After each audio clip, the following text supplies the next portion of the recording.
네, 여러분 안녕하세요. 연극 감상과 비평 첫 번째 시간을 시작하려고 합니다. 마지막 시간이라서 많이 졸리고 힘들 텐데 선생님하고 함께 즐겁게 수업을 시작해 보도록 해요. 오늘 배울 작품은 한예종 필수 희곡 작품이기도 하고요. 여러분들이 읽으면 삶에 있어서 굉장히 도움이 될 작품이기도 할 것 같아요. 그리스 시대의 메데이아라는 작품입니다. 함께 시작해 보도록 할게요. 이 작품은요, 에우리피데스라는 작가의 작품입니다. 그리스 3대 비극 작가로도 알려진 이 작가는요, BC 484년에서 BC 406년에 살았다고 추정을 하고 있고요. 말씀드렸다시피 3대 비극 작가에 속합니다. 아이스킬루스, 소포클레스와 함께 굉장히 유명한 작가이기도 하죠. 에우리피데스는 크게 세 가지의 주제를 가지고 작품을 많이 썼어요. 종교, 여자, 전쟁 이런 커다란 주제들을 가지고 작품을 많이 썼고요. 그러다 보니까 다른 이제 아이스킬루스나 소포클레스보다는 조금 덜 이제 인지도가 떨어진 부분도 있는 것 같아요. 그 당시에 사실 남자에 집중이 많이 되고 그리스 시대 때는 남자에게만 투표권이 있었잖아요. 그런데 이 에우리피데스는 여자에 집중을 함으로써 이렇게 많은 사람들의 공감을 얻기 어렵지 않았을까. 또 이렇게 많은 사람들의 그런 분란 속에 이렇게 오르내리지 않았을까 그런 생각을 하게 되었어요.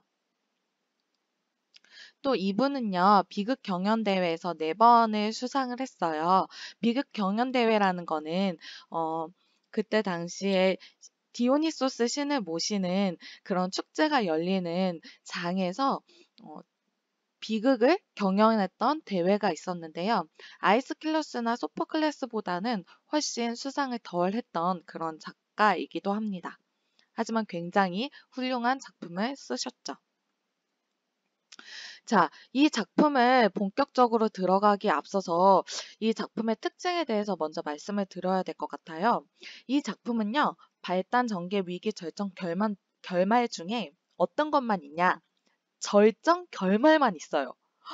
그러니까 이 작품을 시작하자마자 절정이 먼저 시작이 되거든요. 그래서 이 작품을 이해하기 전에 이 작품이 일어나기 이전에 어떤 일들이 일어났었는지 여러분들이 충분히 이해를 하시고 이 작품을 만나셔야 더 이해가 쉬울 거라고 생각이 들어요. 그래서 이 신화에 대해서 선생님이 한번 이야기를 들려드리려고 해요. 선생님이 이 메데이아 작품을 읽어오라고 숙제를 내드렸는데 아직 읽지 못한 친구들도 있을 것 같아요. 그래서 선생님이 이야기해주는 이 신화를 먼저 듣고 이 작품을 읽으면 훨씬 흥미진진할 거라고 생각이 들어요. 자, 그러면 옛날 옛적으로 저와 함께 이야기를 떠나보도록 하겠습니다. 여기 보이는 이 지도는요, 이올코스라는 곳이에요. 지금 여기는 그리스 신화에 나타나는 그리스 시대에 나타나는 아테네라고 이렇게 생각을 하면 될 것 같고요. 지금 현재는 볼로스라는 그런 나라로 이렇게 알려져 있는 그 지점을 그때 시대에는 이올코스라는 나라로 불렸어요. 그때 아이손이라는 왕이 살고 있었는데요. 이 아이손의 이복 동생인 펠리아스가 아이손의 왕권을 박탈하고 펠리아스가 왕이 됩니다. 그런데 이 아이손의 아들이 이하손이라고 하는 네, 이렇게 아들이 있었는데요. 아들이 굉장히 어렸었는데 아들이 나이를 이렇게 점점 먹어갈수록 펠리아스는 어떨까요? 굉장히 왕권에 대한 위협이 느껴지겠죠. 그래서 이 아들을 어떻게 했을 것 같아요, 여러분? 음, 왕권을 뺏기 위해서 굉장히 노력을 합니다. 그래서 이 펠리아스가 이 이하손한테 임무를 줘요. 너 황금 양털 찾아오면 내가 왕권 줄게. 이런 임무를 줍니다. 그래서 이 왕권을 갖고 싶었던 이 이아손이 황금 양털을 찾으러 콜키스로 떠납니다. 그래서 이렇게 여기 나와 있는 그림처럼 아르고호 원정대를 꾸려서 황금 양털을 구하러 떠납니다. 그런데 여기서 문제가 생깁니다. 자, 콜키스 왕국의 공주로 있었던 메데이아라는 인물이 나오는데요. 이 황금 양털을 뺏으러 온 이아손한테 사랑에 빠져버리는 거예요. 지금 여기 보이는 이 여인이 메데이아고요. 여기 보이는 이 남자가 이아손이에요. 그래서 콜키스로 원정을 온 이아손한테 반해버려요. 그래서 어떤 결정을 하게 됐느냐. 자기 아빠의 아이에테스의 황금 양털을 내가 줘야겠다. 뺏는 걸 도와줘야 되겠다. 이런 결정을 합니다. 그리고 이하손한테 이런 제의를 해요. 내가 황금 양털 갖게 해드릴 테니까 저랑 이 나라에서 떠나주실래요? 저랑 같이 떠나주실래요? 이런 굉장히 파격적인 제안을 하게 되죠. 이 이하손이 그 제안을 받아들였을까요? 네, 받아들입니다. 그래서 이 황금 양털을 거대한 이 용이 지키고 있는데요. 이 메데이아의 그 도움으로 황금 양털을 잠이 들게 한 다음에요. 손에 넣는 걸 도와줘요.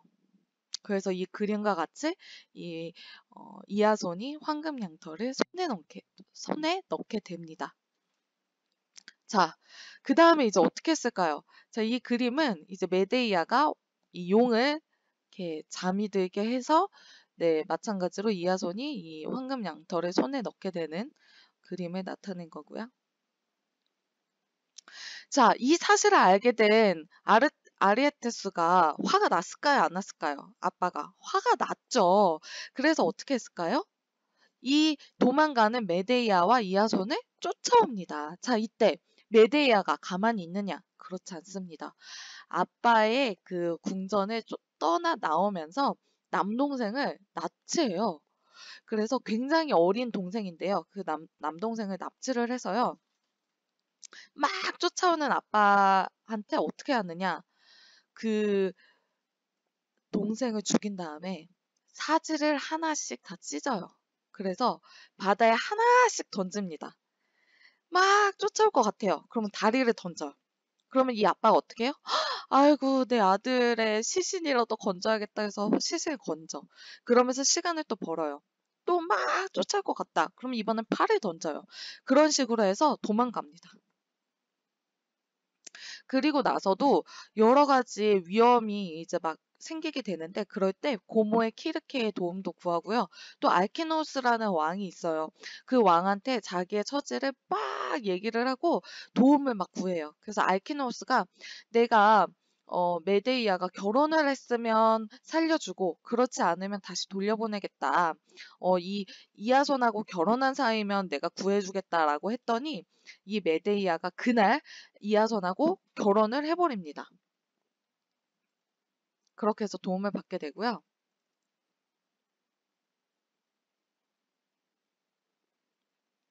그리고 이하손의 부모가 펠리아스의 거짓에 속아 죽게 돼요. 그러고 있는 펠리아스가 아이손한테 당신 아들 황금약돌 구하다가 죽었어. 바다에서 죽었어. 이런 식으로 거짓말을 해서 아이손이 그 부부가 너무 충격을 받아서 죽어버려요. 그래서 그 사실을 알고 굉장히 이하손하고 메데이아가 화가 났겠죠? 그리고 나서 이 황금 양털을 들고 이하손이 펠리아스를 찾아가는데 펠리아스가 왕권을 줄까요? 안 줄까요? 안 줘요. 그래서 그거를 보고 네. 이 그림은요. 굉장히 징그럽죠, 여러분. 이 사진 지금 다 찍혀진 거 보이시나요? 이 메데이아고요. 지금 이 뒤에서 메데이아 아빠가 우와 내 아들 하면서 막 이렇게 쫓아오고 있어요. 바로 그 그림입니다. 그래서 계속 한번 해볼게요. 자, 이 여자가 이제 메데이아고요. 그래서 메데이아가 또 이번에도 이아손의 복수를 도와주는 역할을 합니다. 펠리아스 왕의 딸들이 있었어요. 그 딸들한테 가서 마법을 보여줘요. 어떤 마법이냐? 늙은 순양을 가지고 가서요. 커다란 솥에 사지를 잘라서 팔다리 다 잘라서 펄펄 끓는 물에 넣습니다. 그리고 약초를 집어넣어요. 그리고 나서 짜잔 하고 늙은 순양이 젊은 순양으로 변하는 마법을 부립니다. 그 마법을 보여주면서 펠리아스 딸들한테 너네 아빠도 이렇게 젊게 만들어줄게. 나 이런 마법을 부릴 수 있는 여자야. 이렇게 얘기를 해요. 이 딸들이 정말 믿어버려요. 어떻게 믿는지는 모르겠는데 어쨌든 그래서 딸들이 자기 아빠를 죽여요. 그리고 나서 자기의 손으로 정말 사지를 다 잘라요. 그리고 펄펄 끓는 솥에 자기 아빠를 집어넣어요. 그런데 메데이아가 가짜 약초를 주는 거예요. 그래서 이 펠리아스가 다시 살아났게요? 안 살아났게요? 당연히 안 살아났죠. 그래서 그대로 그냥 펠리아스가 죽어버립니다. 굉장히 잔혹하죠. 그리고 나서 이런 너무 잔혹한 일을 했기 때문에 그 이올코스에서 추방을 당하고요. 코린토스로 다시 피신을 해요. 코린토스라는 이제 다른 나라에 피신을 하는데 거기에서는 이 부부가 행복하게 살아요. 아들도 2명이나 낳았고요. 그리고 그 새로운 나라에 가다 보니까 그 나라 사람들한테 굉장히 친절하게 잘해요. 그래서 그 나라 사람들도 이 부부를 신뢰를 하게 되고요. 그런데 거기에서부터 비극이 또다시 시작을 합니다. 이아손이 코린토스의 왕인 크레온의 딸 글라우케한테 결혼을 하자고. 이게 무슨 일입니까? 네. 이아손이 메데이아를 배신을 하고 내가 혼자 해보겠다라는 어떤 그런 자만감에 빠져서 그동안 자신을 계속 도와주었던 메데이아를 배신을 하고요. 글라우케랑 결혼을 한다는 거예요. 네, 조카를 벗고 지금 다른 여자와 바람이 난 이아손. 엄청난 비극이 시작되겠죠? 메데이아가 어떤 인물이었죠? 자신의 아빠도 배반하고 자신의 집도 다 버리고 또 자신의 동생까지도 사지를 잘라서 죽여버린 그런 굉장히 잔혹한 여자잖아요. 네, 그런 여자를 배신을 했다. 엄청난 일이 일어나겠죠, 여러분.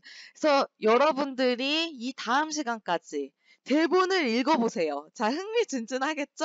여기서부터 이 메데이아의 작품이 시작이 되거든요. 그래서 여러분들이 작품을 한번 읽어보시고 굉장히 흥미진진합니다. 16일, 네, 목요일 7교시까지 여러분들이 작품을 읽어오는 게 숙제입니다. 그때부터 이제 저희의 본격적인 작품이 시작이 돼요. 그래서 저랑 같이 대본도 같이 보면서 또 등장인물도 보면서 그렇게 수업을 해볼 거예요. 자, 이번 시간의 출석 질문. 메데이아가 사랑한 남자의 이름은 무엇일까요? 제가 한 10번도 넘게 이야기를 한 것 같아요. 이 남자의 이름을 출석 질문으로 달아주시면 되겠습니다. 자, 다음 시간까지 숙제가 뭐라고요?